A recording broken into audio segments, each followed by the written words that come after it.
What's up, guys? Welcome to a power episode. Powerful power episode. So we're talking about EcoFlow. We are at my favorite alpine lake in southwest New Mexico, shooting some birds in the face with my new R6 Mark II. That's a separate video. But I figured it is a perfect December New Mexico day to go over the Delta Mini and how I'm using it and some of the features and stuff. So first, let me situate some things real quick. There we go. I guess I can go ahead and pull this out over here. All right, so real quick, EcoFlow did send me this a while back, but this is not sponsored. They're not paying me at all. I just wanted to do a review. I've been using it for a while. You probably maybe have seen some other videos with the EcoFlow stuff, but I just wanted to do a review. It's been a while, so show you guys like how I'm using it as a photographer and a YouTuber, and just go over some of the features and things a little more in depth. Hopefully I'll give you some info and help you figure out if what kind of power needs you need. Power requirements you need. So I'm out here a lot, and I do a little bit of mild overlanding for my job, for the YouTubes and the wildlife and all that stuff. So I need this thing to basically run a few days to a week or so of no power off-grid stuff. I've got my fridge over here. That is the biggest thing, obviously, for me running this stuff, is to have my refrigerator. And then, of course, being a photographer, I need, things like my camera batteries and my laptop. I have a pretty beefy laptop. I don't have one of those tiny little USB-C laptops. So I have like a full-size gaming laptop that needs a lot of power when it's plugged in. And then I have some other things like this little heater. I've got this little, because when you sleep in the car, you want to stay warm. So having something that's powerful enough to run a little heater like this has kind of been game changing, and that's pretty handy. And then of course all the other accessories, lights and whatever else you need. But we'll go plug some stuff in here in a bit. But suffice it to say, I personally haven't had any issues. So I actually had bought. I bought this guy.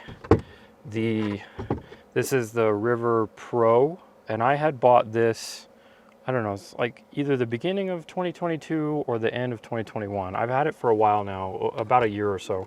And this thing has been great. It's 760 something watt hours, and it had enough to do everything I need it to for like an overnighter or a day or so without a solar panel for maybe a couple days. But then EcoFlow asked me if I needed more power, if I wanted a power upgrade to the Delta Mini, and they also sent me the 220 watt solar panels.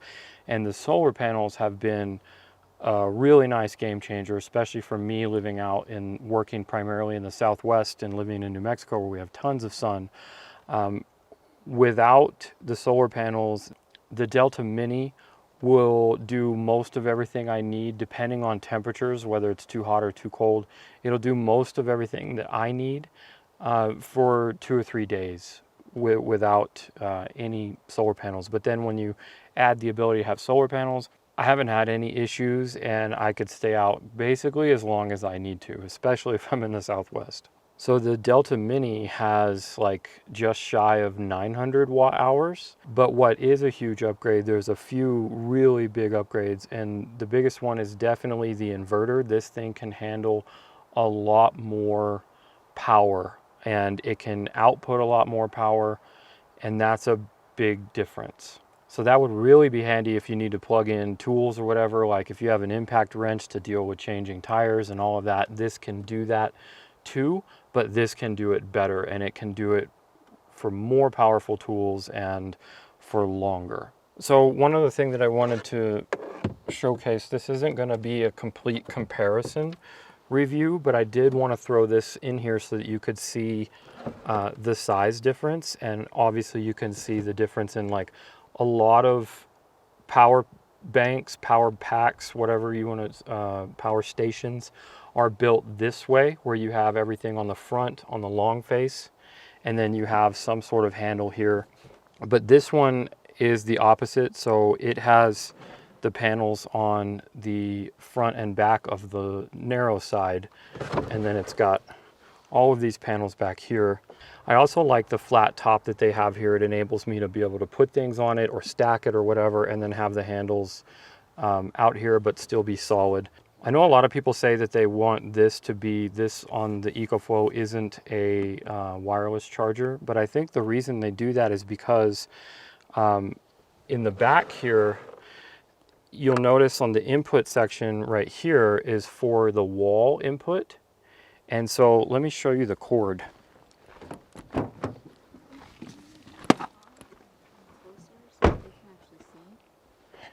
So this is the cord right here, and one of my favorite parts about the EcoFlow is that you'll notice there's no power brick, and that's because they put the power brick inside. So when you plug this into the AC, into the wall, that's it. You don't have a giant power brick, which means you don't have to carry one in a bag or in your car or anything like that.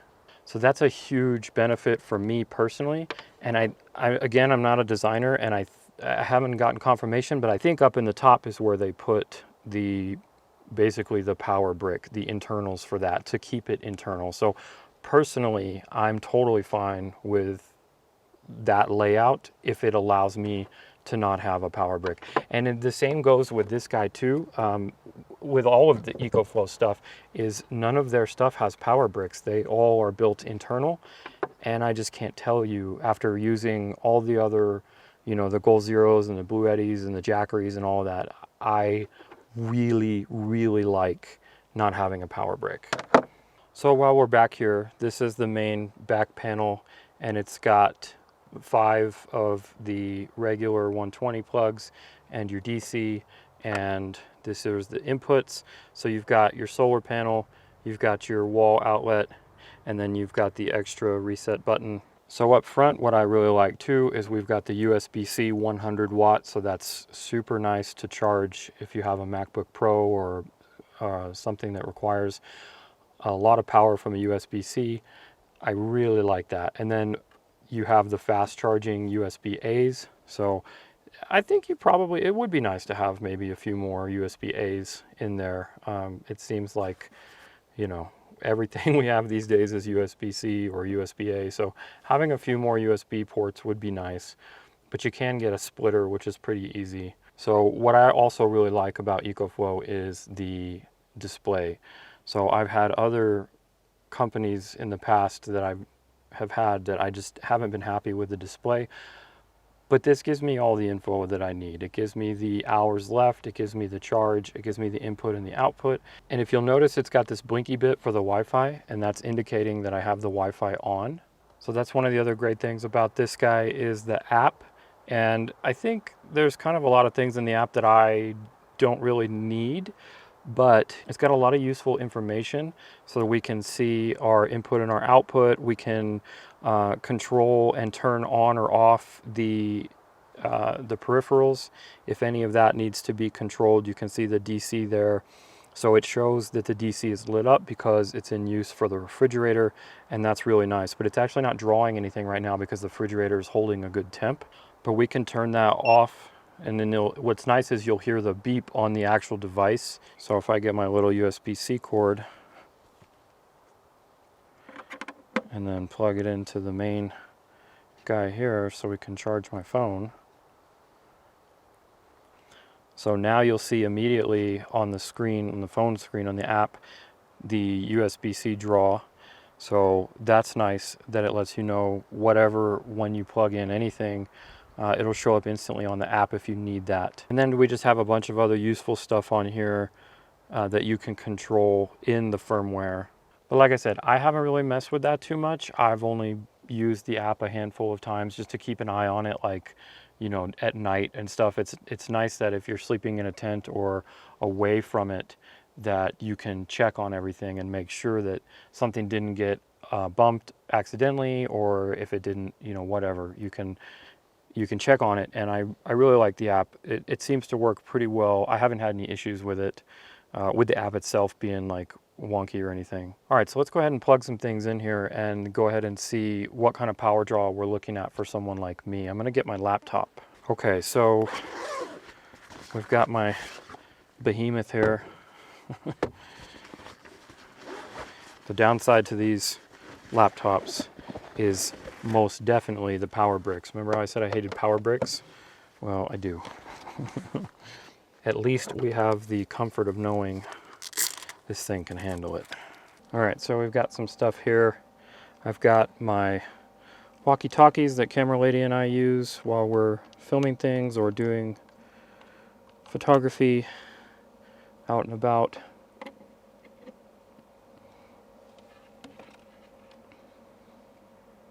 And those genuinely need to be charged. I've got camera batteries. So we've got this guy. I've got a bunch of these. I don't know where my multiple one is. But now I've got the power pack plugged in. And we still got the battery, the laptop and the fridge and the solar input.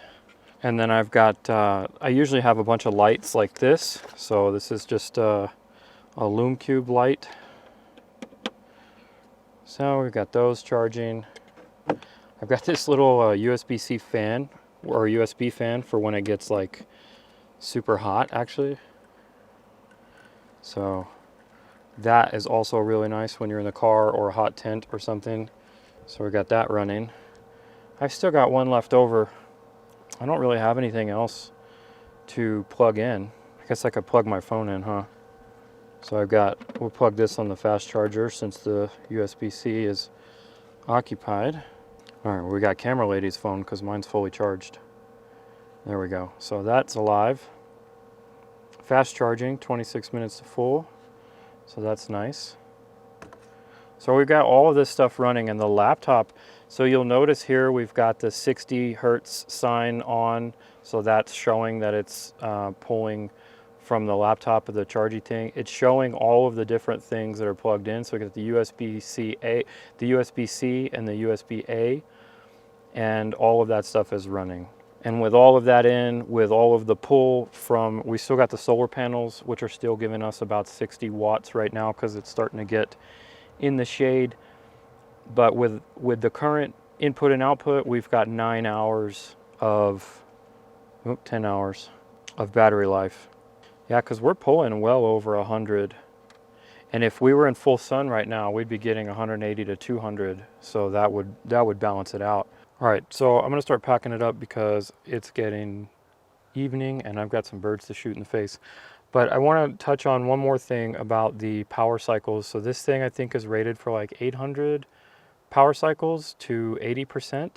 And I know a lot of people kind of complain about that because of the differences in battery technology, like wanting the longer lifespan, which I think they do put in some of their bigger Delta Pros. I'm not sure, but I will say, like, just one thing for me is that I do like the lightweight, and that's part of the reason for the battery type that they chose here for the battery chemistry.